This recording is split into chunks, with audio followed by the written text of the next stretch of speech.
this video, I'm going to share with you how I make an image transfer onto the gel plate with an inkjet printed image. Now I did this one. It's pretty subtle, but it has very interesting effect. It's kind of distressed looking. Before we get started on this process, you're going to want to get a few things ready before you actually do this technique. You're going to need your gel plate all ready, and usually if my gel plate has been sitting a while, I pull a few prints just to get it working. So I just did this, cleaned off my plate. So it's all ready to go. The other thing you're going to need is a spray bottle. You're going to need that handy. And then I'm going to make my inkjet image to transfer onto the gel plate. As soon as the image is done being printed, you want to put it on your plate right away, as quick as you can. And then you want to take your spray bottle and spray the back with water. I am using Hammermill Premium inkjet and laser paper.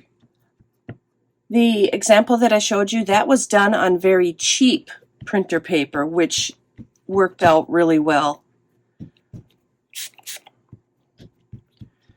So I am trying this other paper just to see. We're going to let this sit on here for a little bit.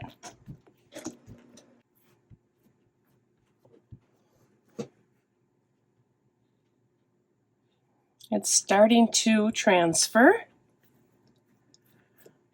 This is a really good technique if you like to do image transfers but don't have a laser printer. Laser prints do work a lot better, but I really think that this technique has its place.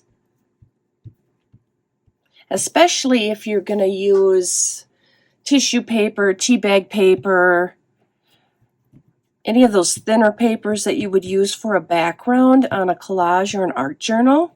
When I printed this, I used the best setting possible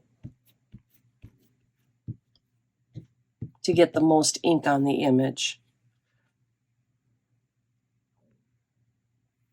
Okay, I know it's not all that easy to see at this moment, but now what we're going to do is let that dry. All right, now it's time to lift the print. I'm just going to go with white. That way it has a nice contrast. We're going to lift the print just like we do with the laser print. So I am making this for collage papers, for other art projects. I think it'll make a great background image. And because of that, I am going to use rice paper to lift my print. All right, I'm going to let that dry, and then we'll lift the print. All right, let's check out the results. Another fun thing about this is if you have edges on your gel plate of paint of different colors, it will pick that up too. And there you go. I think that is a wonderful technique. It is lighter than a laser image transfer. However, this has so many wonderful uses. I'm so excited to work with this in my projects. We're going to try one more, but before we do that, I'm going to try preparing the plate a little bit just to add a little more interest and color. So I'm going to go around the edges with this pink. And I'm going to remove some of the paint just to kind of give it a little more random look here. And we're going to want this to dry all the way before we do our transfer. Take some of the paint from the sides and dab in the middle a little bit just to see what that will do. That looks great. I'm going to let that dry. All right, I printed out another image and I'm going to put it down right away before it has a chance to dry.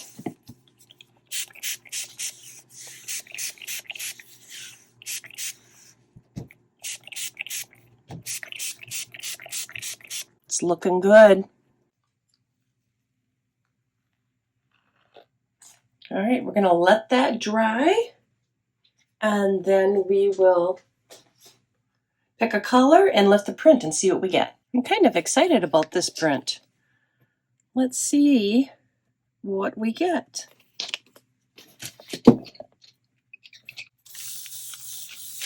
All right, that appears to be mostly dry anyway.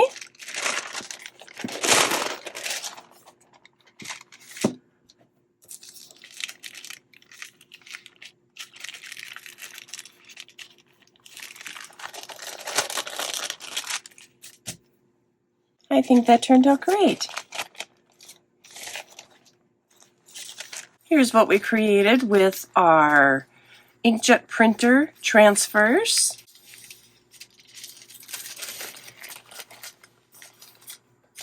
And this one. I really like this one. This one's my favorite. Let me know if you've ever tried this technique, and until next time, bye for now.